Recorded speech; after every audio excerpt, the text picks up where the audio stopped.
ranch in bag. Okay. Does ranch have wings? That's what I'm asking. No, wings are done. Hmm. So I just have ranch, no wings now. That sucks. Oh man, me no care about that. Start the show. Hey, do you see we just went live? We just went live. And with that said, the broadcast starts in 30.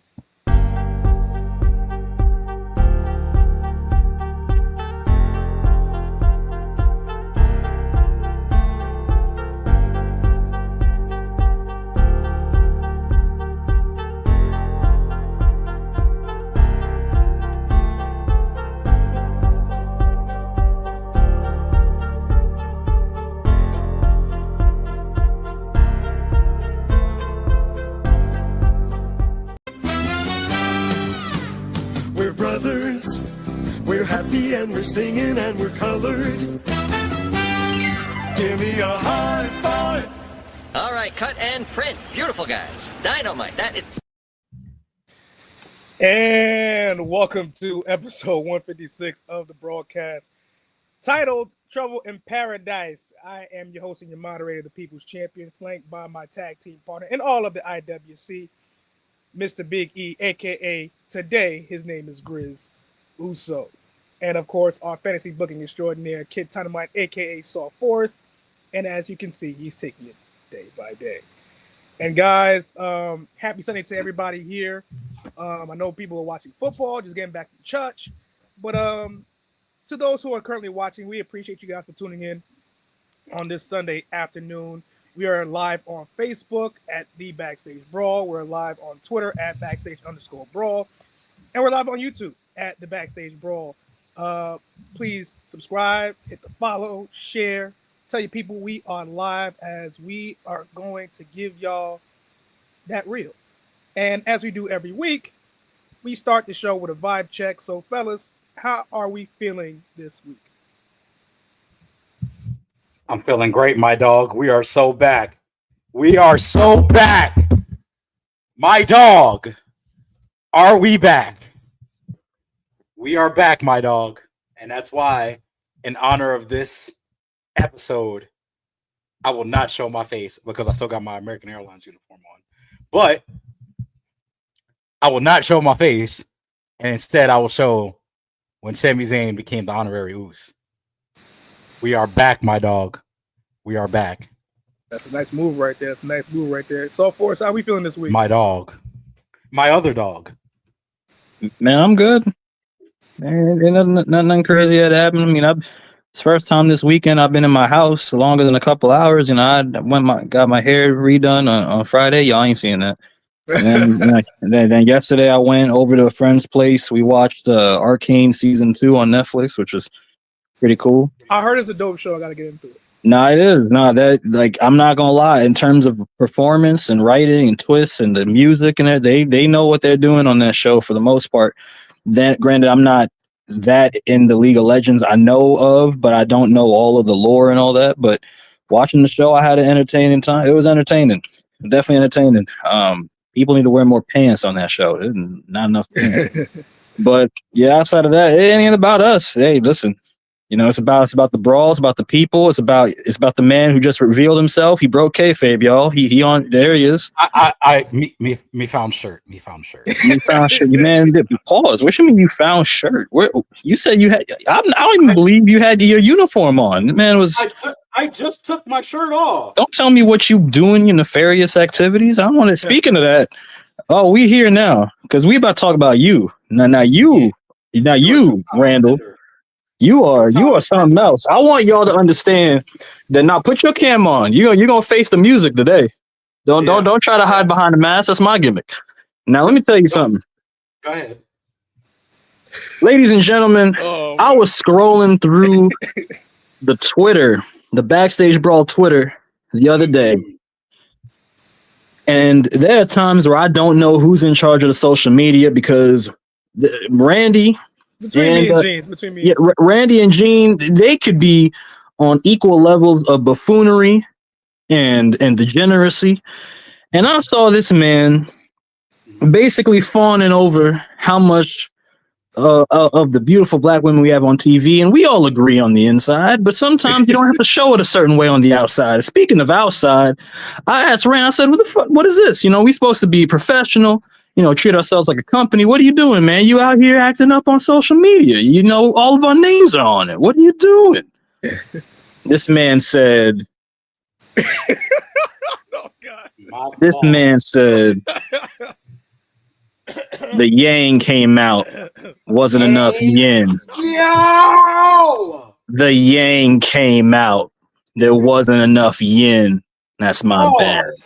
He Pause. said, what? The yang came out. What are you doing? What are you doing? What are you talking about? And then he had the audacity to say that wasn't no pause. That wasn't flagrant. I gave him a foul. Eric said it was a tech. We compromised and said it was at least a travel. But this man read. He thought there was no violation. I'm just sitting there like, yeah, there is. Yeah, and you know what? On most days, I would agree with Rand and be like, you know what? This context, I get what you're saying. But y'all be want to pause the show every 3 seconds off of something that sound a little bit like some other stuff. So I said, you know what? I'm gonna lean into this because you know this is appropriate. This man was so confident that it was not flagrant that he said, I'm gonna put it in the other group chat. And if somebody give him that little red alert, little red flag bullshit, y'all get to have a segment on the show roasting y'all. And I was like, all right. And Eric and I both said that. We knew it was going to happen. I'm not even in that group chat. I knew it was going to happen. Hey, listen. And lo and behold. I'm a man of my word. Lo and behold. No, don't give yourself no credit, you offender. I'm not giving myself credit. I'm like, listen. No. Y'all have at it. No. No, man. Have at it. You offender? No. Matt said I'm stuck on pause. Mike said, hey, yo. You sick crazy, though. freak. Talking about the yang came out. If you don't keep it in your, ain't nobody need to know that. Nobody need to know what you're doing when you're looking at these images and you're looking at this. Man, unbelievable. The nerve. That was definitely a 15-yard penalty. My God, man. Lucky we didn't tell you to walk the plank. You're just out here just saying, you just bold with it. Just talking about something that ain't no pause. How you going to, I got the remote in my hand. You going to tell me ain't no pause, man. Mm-hmm. All right. Got to be more careful. Now let's get to the actual part of the show these people came here for. That's fair. Just wanted to give a shout out to our boy Dre, who became one half of the tag team champions this past weekend. Shout out to Dre. From Prolific, Isaiah Wolf. Shout out to Dre. Shout out to the Wise brother for winning, the We Are Wrestling tag team champions. I ain't going front, man. Pete's titles from his promotion do look nice. I ain't gonna hold you. Like, hey. The craftsmanship on them titles. Hey. Peter knows two things. I give him two things he definitely knows: baseball and how to make a championship.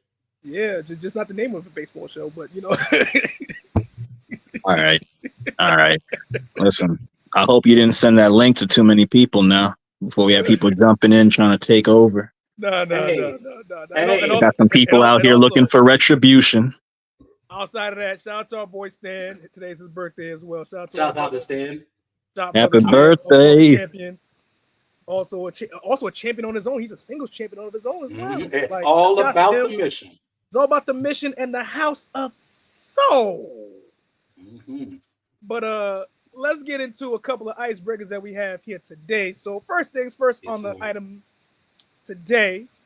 This past week, the WWE, announced that they have the WWE ID.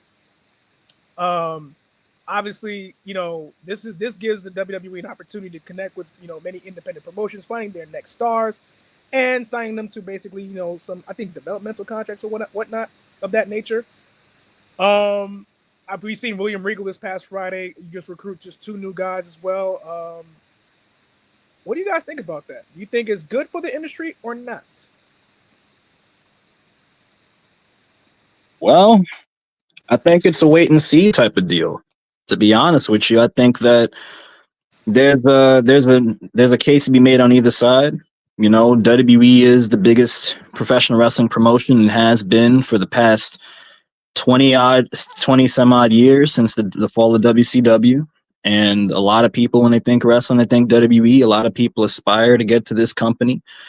And for WWE to take advantage of that, you know, Triple H said back when he made NXT, you know, we're taking over. That wasn't a coincidence, as one Solid Monster said. You know, he had plans on expanding the influence for a long time. Vince wanted to expand the influence. They just wanted to do it different ways. And now they're trying to get into the DNA of the sport itself. And they could remake a lot of this American territory into their own image. So if anything, they're just reaffirming what they already wanted to do. And I can't blame them from a business sense. From a stylistic sense, it can make things even more monotonous, even more status quo than it already is, because you see a lot of indies already. People are trying to do things that they see on TV. They're trying to adapt to things because they're trying to go with the wave that's going to get them the attention they want. And that's not on some disrespectful. That's just how it is. You know, they're trying to make money the best way they can. If you're like an underground artist, you're going to go with certain waves if it gives you a chance to springboard somewhere else. And I get it. As a fan, I have my fears because you don't want everybody wrestling the same way. Wrestling being a melting pot, you kind of like the spice of life here and there. You like all the differences that people bring, all the hybrid type of talents you got. So if I were to compromise, you know, you could have these talents. I want to see them do well. If it gives them opportunities, absolutely. But I don't want it to compromise the stylistic differences. I don't want everybody looking into the hard cams the exact same way. I don't want everybody acting the exact same way per se. I would like to see more variety, but I do want to see more people get put on. So I'm going to wait and see, and hopefully it doesn't mess with things too much. I would rather it encourage people to do different things as opposed to just everybody doing the same thing. That's kind of where I stand with it. E? Yeah, I think I echo the same things and probably the same fears. It's definitely a good thing as a way to get to WWE. Because what's some people's story? Like in AJ Styles, like in Kevin Owens, like a Sami Zayn, guys who've been wrestling on the independents for years, building their names up for years, but not getting the call. So now there's an outlet for you to you could still build your name up on the independents, but now there is a branch off to NXT where it's like you could get your foot in the door here. They got first dibs. WWE got first dibs on you, basically. Right, basically. And now the direction the company is in, with Triple H really being, I guess you could say, an indie-esque kind of guy. He's more open to these type of talents. Right. He's more open opposed to how Vince was signing these guys. Vince wanted household names and names built already, where Triple H is more of a let's put you through the grind. Let me, you built your name out here, but let's build your name here as well. So I think it's a good thing on that level, because it gives guys like, even guys we personally know who we feel like should be signed to a major company, and guys like a Darius Carter, a PJ Savage, a Jay Bougie, those guys have an opportunity to get their foot in the door. You're muted. You're taking. Him and I be taking your gimmick. He said at the same time, Jigs. Hey, Eric took Matt's gimmick. Matt ain't been here for about a month. He was getting on Eric for not being here. To be fair, Matt has been working. He said he's been trying to get back. Yeah, Eric has been too. Right. Yeah, that car was not cheap. But what was you gonna say? You gotta make your money, man. You gotta make your money. And they got control of a bunch of wrestling schools that they already had under their influence anyway, between Rikishi's, Booker T's, Cody Rhodes. Like, those are the starters. They're going to start taking some independent talents that aren't even affiliated with those schools. So they're getting people from the indies that it's a companion measure to the, all those like NILs they were doing with the colleges. So now they're getting talent from both sides, because obviously you can't just solely focus on one. And then the other side, they basically got a bunch of mini performance centers if they have those partnerships with those schools. So they don't even have to outsource to make those, which is a lot of money. Not to say they don't have it, but it saves them money and time. So, yeah, we're going to have to see. And look at it this way. You you could have guys from NXT who are making a name for themselves, like Javon Evans. You can have like a Javon Evans or someone like that go into this kind of program to where, let's just say you got like a big indie guy that's known, and then you have an up and coming NXT guy. That can make magic right there. You're showcasing both of your talents. It's a win-win. And ROW has been doing that for a while because they've had Dempsey, they've had Axiom, they've had Roxanne go back and work with those people from those schools. Yep. So, I mean, it's basically them making official something they've kind of been doing on the low for a while, but now they're expanding it even further. One hand washing the other hand, basically. But it is a wait and see kind of process. It can be bad in a sense of, yeah, sure, you can make NXT stars, but I think I have the same fears of Tyler. Like, I don't want everyone to be the same. Like, it's okay to be a pure wrestler. You don't have to be an entertainer. That's fair. All right, we can close there. Quick last icebreaker question before we move on to some actual wrestling. This is a no-brainer. So, earlier this week, there was a fake post, but kind of bold the question. It was a fake post about WWE holding a PLE in Japan. However, conversely, there was also a report about John Cena possibly facing Tanahashi on the way out because both of them are slated to retire in 2025. So, question is, guys, do you think the WWE should hold a PLE in Japan? Eric already said it's a no-brainer. Ty, what is your thoughts? There's nothing stopping them. They've done it already with Beast in the East in 2015. If you want to do the match with John Cena and Tanahashi, I'm more than for it under the condition that it's more along the lines of Hogan Rocket WrestleMania 18 than what people are expecting. Because to be honest with you, I really do believe that those two could pull out a great match even now. But if I'm being honest, it's not going to be the match that reaches everybody's expectations the way it would have in 2009 or in the early 2010s. So I think if they stay to the core basics of pro wrestling, that Japanese crowd will give them all the reaction they need because John Cena and Tanahashi are two names they can't get out of their mind. Go right for it. There's nothing stopping y'all. There's no reason why you can't unless you want to make the argument, well, AEW and New Japan have partnerships. Well, you know, Tanahashi can make an exception because New Japan has worked with so many different promotions under partnerships, without partnerships.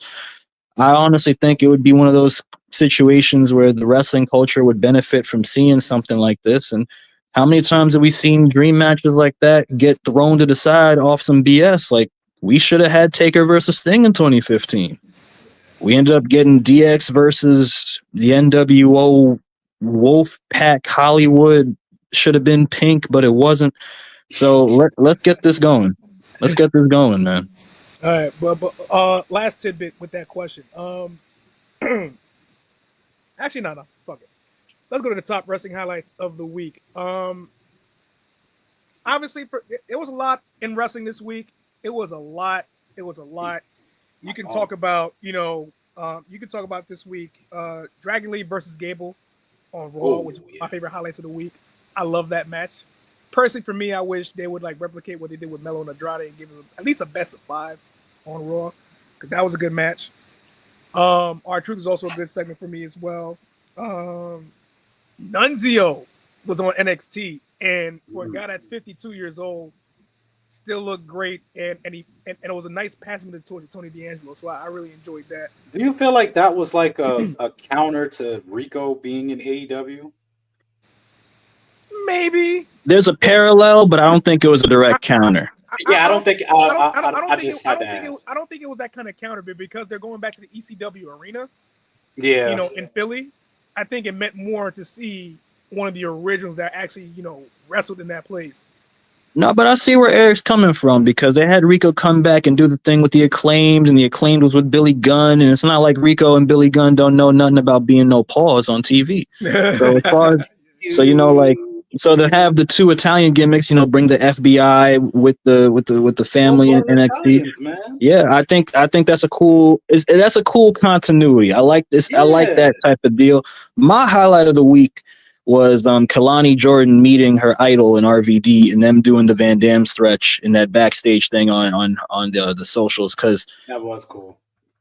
she how many people, like, I know people make the comparison of Kalani to Naomi, and even Naomi has her own comparisons to RVD, but I know she's directly influenced by RVD. That's one of her idols, and that's something you don't see every day. RVD is one of those dudes who's like, you mention his name and everybody knows how good he is, but he doesn't get as mentioned as he should. When you have RVD there, you have a long line of people following after him: the Evan Bournes, the Nevilles, the Justin Gabriels, the Ricochets, and a lot of other people that kind of fell in that line when they were in WWE. So to see Kalani get that moment, that's my highlight. Bubba Ray and Devon for me. That was fun. I mean, That was obviously with Trick doing the Kirk Franklin remix with Devon as the Reverend. It was bound to see Devon again with Bubba Ray in the ring. But that was fun though. That was fun. I gotta say, another one for me. I'm not even. We're not going to discuss bloodline business. Montez Ford, and I think I dropped that in the chat. Montez Ford, yeah, that promo, man. Up in the room. I was digging it.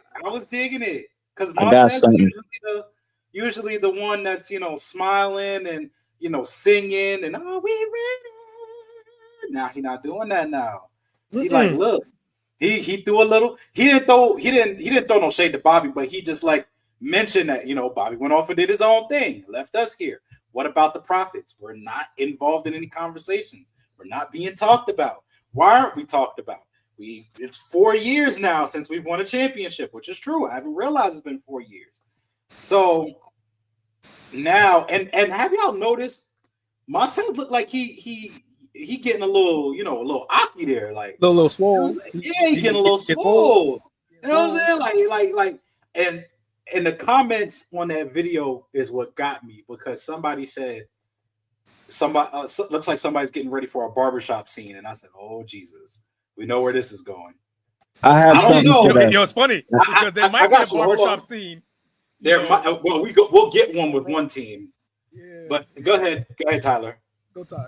Now I got something for that. Maybe on another episode, I had a conversation with a friend of mine about that, where we were basically saying that with the way that's going, there are a lot of different angles we could do with a Montez Ford heel turn, where he starts off cordial and then it turns into pure rage. He has a conflict, obviously of interest with Angelo Dawkins, but there are ways to intertwine Bianca, Jade, and Naomi in that, in a way where everyone kind of benefits. So maybe somewhere in the future we can reveal that plan. But I've been thinking about that heavy. That's for sure. It's crazy because it's like they're going through the same thing that you see a little bit of a change in DIY as well. But of course, for Ty, yeah. I know why Ty would not care about that. No, I would care. It's just, you know what it is? I would care, because if you can make something good out of anything, I'm always going to respect that. And if it leads to some balanced pacing from those two in their matches, sure. If it leads to more overkill, oh yeah, throw it out. You put it in the treasure. I don't want that. But I'm just saying, like, I'm open to people changing for the better. I really am. For the life of me, if all these alliances we've had the past couple of years between New Day, DIY, and the Street Profits end and some new blood get in, absolutely. Hey, yo, Nick Aldis, you listening right now? You should. Please, somebody, anybody back there, get American Made on SmackDown. Yeah. Please. Yeah. Get them over there. Get them over there. Build to Motor City Machine Guns and American Made. My God, we're about to have some filet mignon. Cook. Filet. Hey, Eric, you know what I'm talking about? That sound pretty moy, don't it? That sound pretty moy right now. I like that move. That's what I'm saying. I like that move. That's what I'm saying. That's a good move. Respect the mask, man. I'm trying to help put the culture on. You know what I'm saying? Yeah.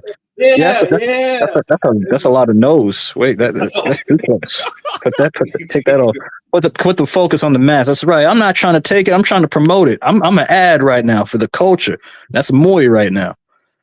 And then isn't Lucha Brothers on their way in too? Possibly. I mean, we got to wait to see how that turns out. But regardless, you got people in NXT that you can also use as well. You have people in the roster that you could put together as well. Let's get some more concrete divisions out here for the tag division. I agree. I mean, go ahead, Randy. I'm sorry. Ooh, I'm not gonna lie. Like, I want to switch to AEW real quick because I just want to give praise to one person only in terms of the segment that I saw on Dynamite, and I gotta give praise to my guy right here. Yeah, the way he was talking gully about Taz, yeah, the hook, come on now. and the way Nick Wayne looked at him, it was like, wait a minute, I don't have a father. Look at I this. ain't gonna hold you. Look The at irony this. was not lost on me. Look at this greatness. Look at that greatness, man. Nah. Y'all wasn't in the trenches. What do you mean wasn't in the Y'all wasn't. Nah. What you mean? What I mean, Randy? Don't talk to me like that. Talk to me nice, man. You know exactly what I'm talking about. Because I told you all them years ago that man got screwed out of the World Championship, and that feud that everybody hold that summer, a Punk feud with Orton and Christian. Feud, though. It was good matches. You said it correctly. It was good match. Ain't no good feud. They had that man Christian made some lemonade out of some lemons, but it was a little too sour. Wasn't enough sugar in there because they wouldn't let him do what he should have did. I'm telling you right now. Now that Christian got the wheel, we going down the line. We going to the finish line right now. Y'all wasn't. No. You know why I got this express ticket right here? Because I ate a lot of mud to get to this point right now. You don't understand. I don't want to hear none of that. I'm all open for people joining the ride, but don't play dumb with me. I'll throw your ass off this car right now. I'm not playing around. Christian was killing on AEW, and the fact that the Hurt Syndicate, three times is a charm, for them, from the Beatdown Clan to the Hurt Business, now the Hurt Syndicate in AEW. Maybe they can get Ricochet to join this time. Who knows, man? Or Leo. I saw the promo from Leo. That was a good promo. And I don't even praise Leo Rush much like that because his style can be hit or miss for me sometimes. But his presence is undeniable.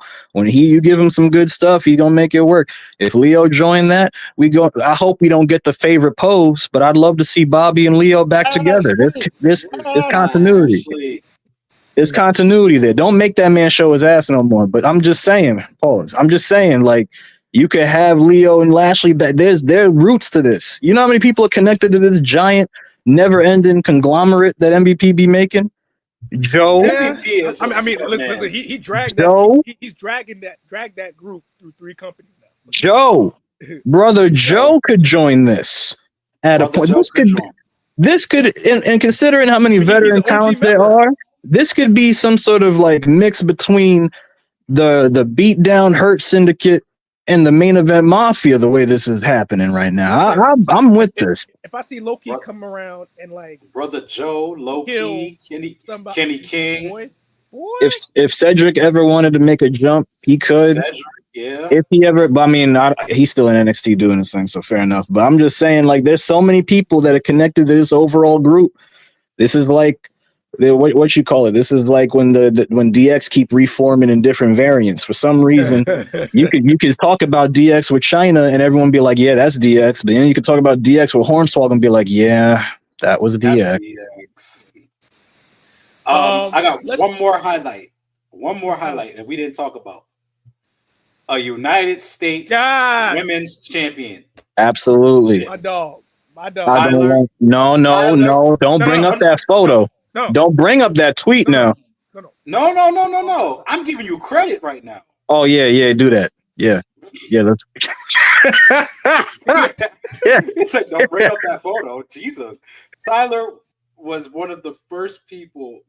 I can't remember what episode, but he was one of the first people to go on the show and say, "Why isn't there, or there should be, a mid-card champions for the women's division? It opens up the division. It gives women more of an opportunity and more opportunity to be seen on TV. Now we're about to get a United States Women's Championship. I'm pretty sure an Intercontinental Women's Championship is not that far behind. Kairi Sane, Io, Zelina Vega, Shayna, Zoe, how you doing? Let me tell you something right now. I'm happy that we're going to have a new way to look at the term Miss America coming up pretty soon. I really am happy. Lacey Evans is punching the air right now. Nah, Yeah, she that's not the making way- money. Leave her alone. I'm not good. I'm just saying. Tyler said that. When Tyler said that, when I heard Miss America, you know who they're gonna put Miss America as. Yeah, And that's gonna piss Tyler off. yeah. Wait, are we talking about Santino's daughter, Ariana No. Grace? 'Cause that's a good one. That's a good one though. That's a good. Can it be that You one, know who he's please? talking about. Yeah. Well, who are we? No, I'm blind in the ears. What are we talking about? I'm confused. Bow down to your queen. Oh hell no, I ain't Exactly. bowing down to no. Exactly. No. Like, this is exactly how Tyler's gonna look when it happens. I don't even have my afro out that big no more. But I'll tell you what, Tyler's gonna be that upset. I don't want. I told you on to mention that damn tweet, man. Listen, it could happen. It could happen a few years from now, but not from the offset, not from the jump, man. The get-go. Please, no. Listen, Naomi or Mia Yim is my two candidates. Naomi, Mia Yim, Chelsea Green's another option as well. Chelsea Like, Green would be great. Chelsea Green but would be here's great. the only reason why Mia I would be say Miss America. Like if anything, I'll put her as the Miss America. no, you can't. But I'm just saying, look, she can take it literally the way that Kevin Owens was like, I'm the champion of America, but you could also just have it metaphorically the way that LA Knight's like, I'm the people, not the people's champion, but I am the nation's champion. You know, like I say Miss America is that would be a good tagline that some of these women can use, and they can redefine it as, instead of it being a beauty pageant thing, it's like, no, we kick ass. That's what Miss America is about. That's what I want to see. I ain't gonna front. Chelsea Green would kind of kick ass with that. You know what I'm saying? No, she would kick ass if she took the gimmick literally, yes. But I'm just saying, in general, it would be nice to have that as the tagline for the belt because Mia Yim out there going crazy. Naomi being an athletic marvel. What you call it? You could have a dominant champion in a cocky way, like a Chelsea Green, or you could have a dominant champion in a inspiring way, like a babyface Piper Niven. You know, where it's just like she's been overlooked. So there are options over there. And who knows who they're going to move over there to through trades or through acquisitions, through NXT dependent. So we're going to see. But I'm happy about that too, Eric. I'm glad you brought that up. You know what would suck? What? You know what? Let me not say that because we've already had a bad week with this election. And there's already and if who I think is a Trump supporter gets that title, I'm going to be very upset. No. Brother, exactly. Like, what's that? What's that, brother? But anyway, I would love to see it. For me, they should do a tournament. I love a good tournament. Mm-hmm. And they should have all the women on SmackDown for this United States Women's Championship. Maybe all two NXT standouts too. I would have two NXT standouts at least. I would have two NXT standouts in there. And we do it each week up until Survivor Series, maybe. I don't know when the title's going to debut. I'm just saying up until Survivor Series. And then Survivor Series, you do the finals in both brackets, and then the final for the title. It would be funny if they made it like the Deadly Games tournament at like theme, except it's not all in one night. They kind of did it like how they did the Ambrose and what was it? The Ambrose and Roman Reigns one in 2015, where the finals happened at Survivor Series. Yeah, they could do that with this one. Because honestly, they don't have a War Games match for the women. They don't really need one. Yeah, no, I think they might get it with Nia, Tiffany. I see what you're saying, but I feel like that's a little bit too it's sort of like you're putting too much pressure on the orange to make juice right there. Like I feel like it would make sense to just let the bloodline have this, because I even told y'all I don't think we need 2 War Games a year anyway. I think the War Games should be like if you could alternate between the men and the women, or just have it be appropriate for whatever is happening at the time, it would make more sense. Because just to have a bunch of women beat each other up randomly and then start a War Game, like you had a better chance at a War Games match with the NXT women this past week. Yeah. That would have been if you wanted to have a second one, you should run it back with them. And Delta catching a spear giving Jordan Grace a spear, that was kind of cool. But yeah, we digress. Hey, listen, you know, she took the spear, and it wasn't no misdirection either. It was like, yo, hey. That phrasing's crazy. All right, you know what? I didn't want to say nothing. You know what? It is time for Bell to Bell with Kid Ty. As we talk about the importance of of utilizing WWE TV and the matches. So Kid Ty, the ball's in your court. This is your segment. Take the wheel. All right, ball up top. Y'all crazy. Straight up, y'all are crazy. If you think that TV matches should be seen as a bad thing, and I'm gonna be real with you, I think part of it isn't your fault. I think part of it is because you've been conditioned to believe that TV matches, getting good matches on TV, getting marquee matches on free TV is such a bad thing. And I get it. It's one of the few times y'all be calling fan service a bad thing, but then fan service every other time is a good thing. I'm not going to call y'all hypocrites right now, but I want to put y'all onto something right now.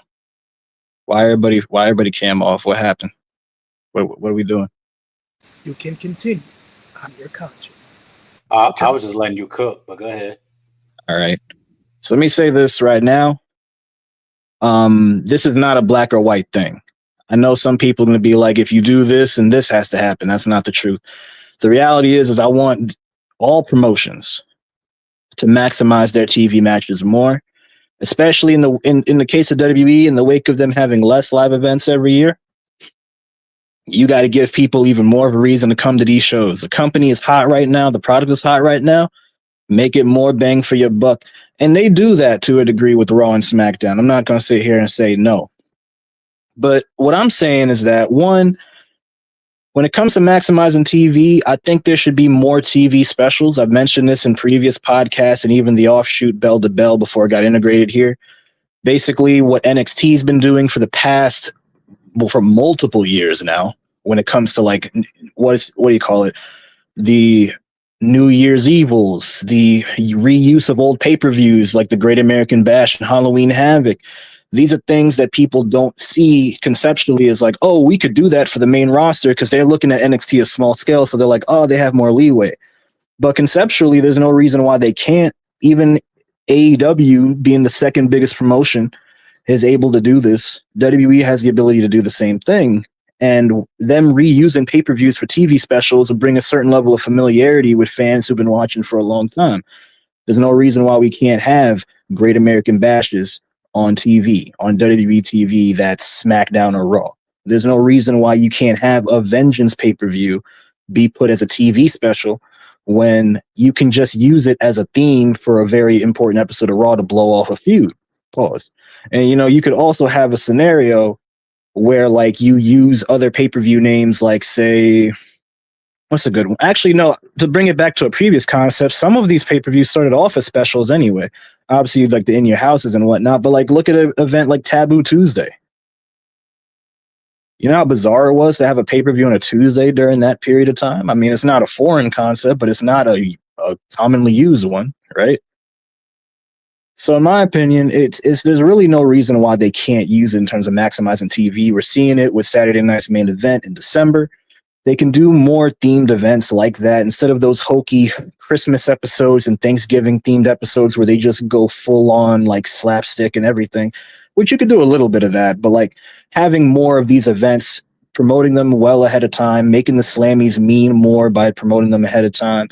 And, adding more of these type of episodes, even if it's not a thematic episode, you could have Super Show Raws, Super Show SmackDowns more often, where more title changes happen. Not everything has to happen on the pay-per-view, especially since the company uses a lot of these pay-per-views as filler. If it ain't a big four, it's just whatever. You usually get good performances out of it, but not a lot changes. And people make the argument that the pay-per-views feel like TV episodes anyway. So in my opinion, you might as well just maximize more of your TV and then make the pay-per-views even more important by having significant changes happen on any of them. The question becomes, if you're having this much importance on TV, what's the point of the pay-per-views? And I think the pay-per-views should take it a step further. It should be another echelon. If the big four are your biggest or like your biggest level, your top tier, then the second tier should still feel sweet, but not give everything away in the regular pay-per-views. And then the third tier, those TV events should be emphasized to the point where they can be just as unpredictable as the pay-per-views, but You know, it's set a certain way on television to where they fit that format, but also get something really great out of it. So my whole thing is I want less filler on TV. There's always going to be filler, but if we could have 80% priority stuff and 20% filler, I could live with that. That's basically like slice of life TV for me. So that's what I really want from that. As far as the TV matches go, this was a big thing I want to talk about. Guys, y'all can come back for this one because I need y'all's opinions for this. How many times have y'all watched a television match on a wrestling program and you get one of three things? Somebody goes, that was all right for a TV match. Yeah. Or why did they put that on TV? Or three, that match would have been better without commercials. And all three of these things are used to tear down wrestling television matches. Now, I know there are multiple opinions on this. Older style people be saying that wrestling went bad when they went national and they went on TV and it messed up the game. There are people that say that TV matches are nothing more than just, you know, to hold you over because the pay-per-views are where the real best matches are at. I disagree. My point is, I think that good wrestling matches can happen anywhere, on any platform, at any time. And there are certain advantages that you have with television that you don't have on pay-per-view and vice versa. So for me, and I know this can help lead into Eric's match of the week. I did this for you, Eric. What you call it? Do you believe that there's credence to, like, do you believe that people are tripping with this?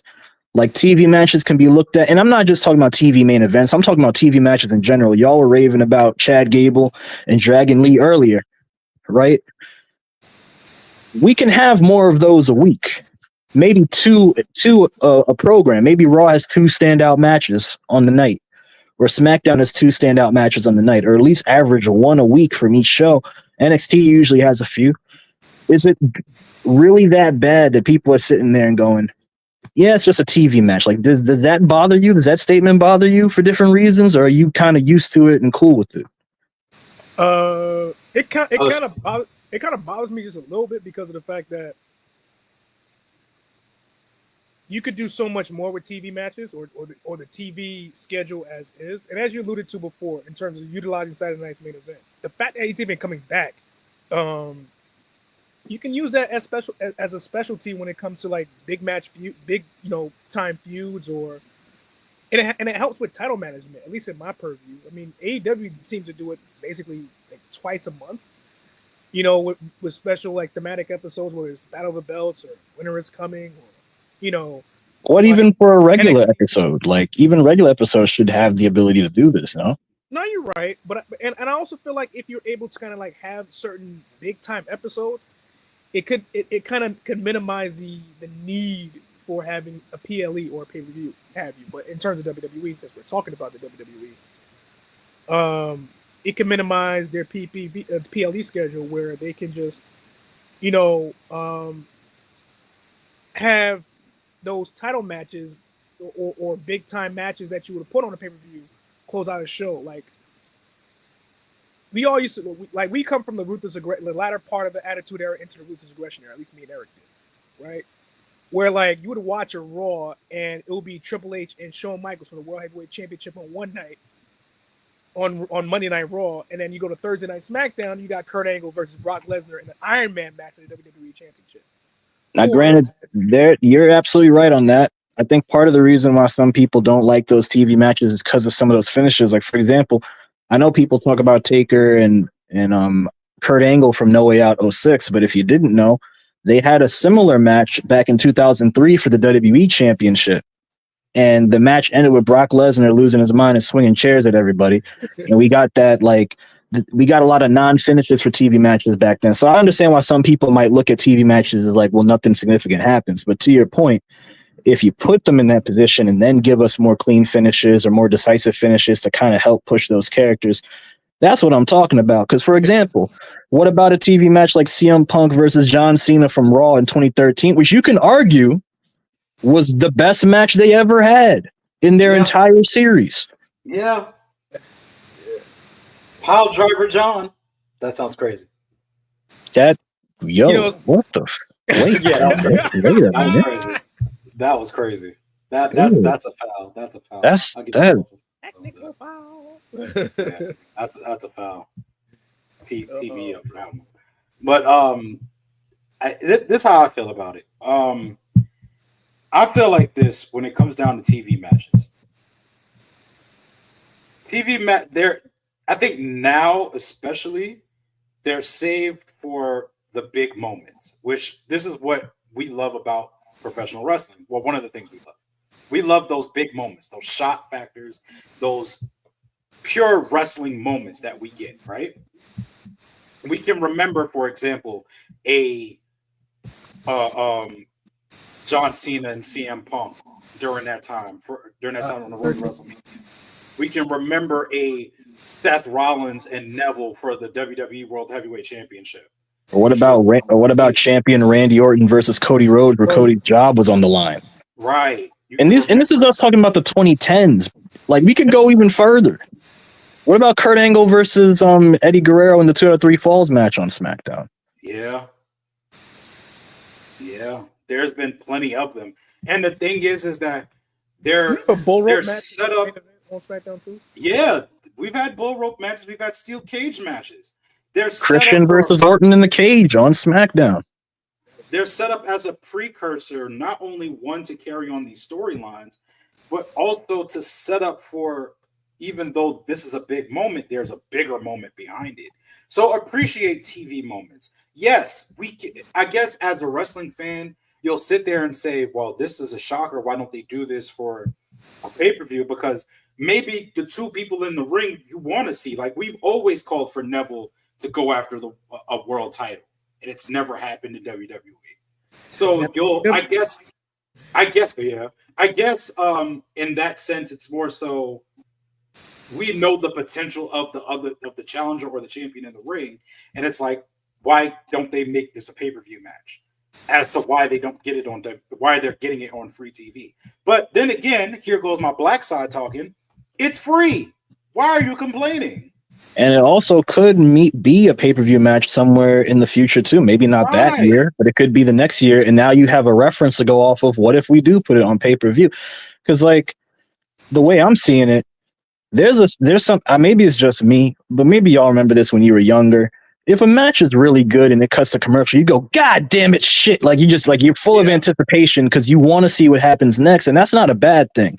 I think part of that might be attributed to, not everybody liked commercials growing up. Of course we didn't. But also in a binge, we're also in a binge culture era where like we have everything readily accessible right away. So like to do weekly episodes, like to have pauses in action, basically, where you have to wait for the good stuff. That can frustrate some people, but it's also anticipation because now you're going to want it more. That's kind of why I liked TV matches to begin with as a kid, because when you see a big TV match and a big match happen, it's like, we got to go to commercial break. We'll be right back. And then they talking about Chef Boyardee. That gave me a second to go piss because I've been holding it for 10 seconds. Pause. And then I can watch the match again when it comes back, and I'm like, yeah, we're back to the good stuff. Like I missed, and that's something you can't really do at pay-per-view. You can't build anticipation that way, which is not a bad thing, but it makes it unique, and I think could be a positive for TV matches, just having that. And then when you have a commercial free, my bad, you get a pay-per-view on TV, essentially. Like, I just miss when big TV episodes were a stopgap between pay-per-view, basically. Like, I missed when especially in the ruthless aggression era where they did it so well. Like during that time period, which is why I guess like people kind of do underrate the ruthless aggression a lot. But that was a perfect era where everybody was able to get their shit in on TV, and it meant something every fucking week. Especially when Paul Heyman was waxing Raw like every week creatively, and made every show important for their brand specific pay-per-view. And Raw to an extent, but more so SmackDown because you were able to see more growth from younger talent than Triple H's Reign of Terror. But even then, on both shows, there were great stopgaps for going into pay-per-views because it's like, okay, we're getting good TV, so you don't really need to, you don't feel like, okay, this got to blow over at the pay-per-view, because by the time the pay-per-view comes, you know it's the blow-off or the payoff for the pay-per-view. Mm-hmm. Or now it's just like, all right, you don't this is holding over for something else, and it's dragging, and it's on TV. You're continuing it, and then sometimes they stop, start, push, whatever, and put it like this. You don't get the Jeff Hardy and Undertaker match, that WWE Championship ladder match. Jeff Hardy, in my opinion, just my opinion, and everybody can disagree with me, you don't get Jeff Hardy as champion if he doesn't have that match. If he's not looked at and get that respect from Taker and seen as a main event guy, yes, we're talking, maybe 5 or 6 years removed from that moment, maybe. I mean, he got his win back on SmackDown when they ran it back in the Extreme Rules match years later. They paid it off. Exactly. So that's the importance of TV matches. You get continuity in stories with TV matches. You get some type of importance. And now it's even more important. What's going on, bro? It's more important, I think, now, because look at what they're doing. And this is the brilliance. And I'm not doing as what the kids would say, glazing. I'm not, I know. I turned 32 and now I'm old as shit now. What are we doing? It's crazy. That's what the kids say. No. That's what Tyler's like. What are we doing? That's what they say. This generation is all fucked up. But anyway, yeah, it is our fault. Triple H does a very smart thing in making the main event something to watch because it's the main event. That's what it should be. It should be must-see TV when there's a main event. If you have a guy like Jey Uso, who's the Intercontinental Champion, or LA Knight, who's the United States Champion, in the main event, it should mean something, and they should take up enough time. Now, unfortunately, LA Knight, in their situation, they got the bloodline over there on SmackDown. So they're kind of overshadowed. But as a general concept, you're right. And if you're talking about Triple H, to add to what you're saying, Eric, he did it. And I know people be like, it's smaller scale, but the concept is uniform. It can work anywhere. Triple H did it with NXT on a number of different occasions. Samoa Joe versus Sami Zayn, the match took the whole episode. Maybe that's something you can get away with on NXT because it was 1 hour at a time, but that doesn't mean you couldn't dedicate a whole hour of Raw to one match. Do you know how crazy that would be now? That used to be a more common occurrence back in the day. Imagine you had a match like, let's say, Gunther versus Chad Gable for the Intercontinental Championship like it was a couple months ago. Oh, it was only just how many weeks ago that we were at that point. Imagine they went the whole hour from 10 to 11 and people are tuning back like, the match is still going? Yo, what are they doing to each other? Pause. And you see them beating the life out of each other. It's the barricades are broken, the turnbuckles are shot. They're both like on their last legs, and then you get that dramatic finish. And see, the story calls for that because what was Chad Gable's whole thing? He's not going to give up. Yeah, giving up. Yeah. Right. And Gunther was this guy who was unbeatable. So okay, if your will is not stronger than my will, so we're going to keep this going until one of us just gives up. And if your biggest argument is that TV in wrestling is just an advert for the pay-per-view, I'm going to use your argument against you. If that's what I'm seeing on free TV, imagine the quality of stuff I got to pay money for. That means that whatever I'm paying for could be on that level, if not higher. Because you could put any level of match on any level of show. That's what I believe. Obviously, there are appropriate times to do it. Don't get me wrong. I'm not blind to that. But what I'm saying is, if your TV is consistently giving us quality matches every week, doesn't have to be big main events, but if you are maximizing your TV and you are changing the stigma around TV matches to where it's not just I guess, and it's more so I need, then what's the pay-per-views going to be like? Now these pay-per-views ain't going to feel like filler. They're not going to feel like, oh, we just wait until SummerSlam or we wait until Mania. Now I got to see everything. And that capitalizes on the buzz that WWE has right now, because if you're already hot, the product's already hot, and you're making it hotter, we got Hades on Earth right now. Yeah. What are we doing? Why is this an argument? What are we doing? Yeah. I don't know. I mean, Go ahead. Are we just resistant to change, or we haven't seen it in a while that we can't believe in it no more? Because I'm seeing them already break the barriers already. I think it's the latter of what you said. I think it's the fact they haven't seen it in a while. They're just used to what we've been getting, and now that we're getting a glimpse of that again, we don't know how to digest it properly as a fan base. Because like as a wrestling fan base, especially for those who've been watching WWE for as long as we have, we've been kind of skeptical in terms of, all right, are you sure they're doing it in the right direction? Are you sure it's safe to kind of enjoy the product in a certain way? So I guess if it was received in a way for fans, I think for them it's more of a wait and see thing for them. Hopefully it does change. Yeah, I mean, we're getting out of Stockholm syndrome. I get it, but like, hey, man, this water tastes nice when it don't taste like piss. I'm just saying, there's certain things I don't think you need years of conditioning to understand, especially when the examples we gave weren't even that long ago. I know NXT being 1 hour seems like a lifetime ago, but honestly, the company's been so much in stasis. A lot of stuff feels like it hasn't changed. You know how you said it was 4 years since the Street Profits won the tag team championships? It didn't feel like 4 years, did it? It's not just because of where we're at in age. The company hasn't felt like it's changed much outside of a few storylines. So it shouldn't be that far removed out of your memory. And for the new fans that didn't get to experience previous eras, I hope you're enjoying the blessings you're getting right now, because you get matches like Chad Gable and Dragon Lee, and you can see how good a TV match can be, and you don't need to pay money for that. That match was so good, I'm convinced Dragon Lee should be the one to beat Braun Breaker for that Intercontinental title. I'm not even going to hold you, man. I'm not even going to hold you. Get Chad on SmackDown. Please. We need Chad. Let him be the nation's champion. That's part of his redemption story for the Intercontinental title. I couldn't win what I wanted, but I'm going to make the most out of being the champion of this country. I believe in Chad Gable. We are ready, Willen and Gable. We are ready for him to. That's the belt he should have won in the first place.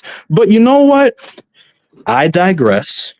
But it would be nice to see Chad Gable and Ivy Nile both as U.S. champions, and the Creeds as tag champions. And you know what? I wouldn't mind watching it on TV. It's the way Tyler's saying it. I wouldn't mind watching it on TV. Just throwing it out there. Anybody who's watching. I got one more question before we wrap it up, guys. All right. I'm kind of taking Randy's job a little bit. We didn't talk about this. We didn't talk about bloodline business. We saw, of course, Honorary Uce is back. But both sides got 4 members. They each need one more guy. Who do you think that one more guy is for both teams? Do they really need one more guy, or are we just used to there being 5-on-5s? Nah, because Solo said, Solo said there's 4 of them. 4 of them, 5 of us. 5 with Sammy, so that kind of backfired. So it's alluding to being 5. They don't necessarily need 5, but I don't think the story calls for that. But if there is, let's just say for all instance, they do go to traditional route. Hypothetically, if we could give each of them one more person, who would it be? Ooh. Yeah. Who makes sense to the story? Shit. I think if you keep Orton off TV, Kevin and Cody could have been added. But the problem is that Kevin still does not mess with the bloodline. Nope. So trying to get that convincing would be tough. I would say, I know the obvious answer is The Rock, because a lot of people would want The Rock to be 5. But I'm gonna be honest with you, that man gonna tear his titty being in that cage. And then again, and not even that. I don't even think Rock was gonna be a part of that. I do think he was putting the strings and putting whoever's going to be that 5th person for the bloodline aspect. So didn't they sign one of their cousins to NXT? Yeah. But why would you jump somebody off that quickly? You see what I'm saying? Like, you got to. So the way I see it, I would rather it stay 4-on-4. I know people want The Rock in, and who's to say The Rock don't have an influence on the finish now? It doesn't mean that The Rock can't have an influence. Like maybe he comes outside the cage and he distracts Roman and he puts the thumbs down like Batista and they get him or something. There's some stuff there that could work too. I've seen a scenario where what if Jimmy was a double agent? That's where I felt the story might go, because of the fact that Jimmy still feels like he's undervalued with everything that's going on. Jimmy came back and didn't even explain why he wanted to come back. We just assumed because he got jumped. But what if him getting jumped was part of the plan in the first place to get Roman in a false sense of security?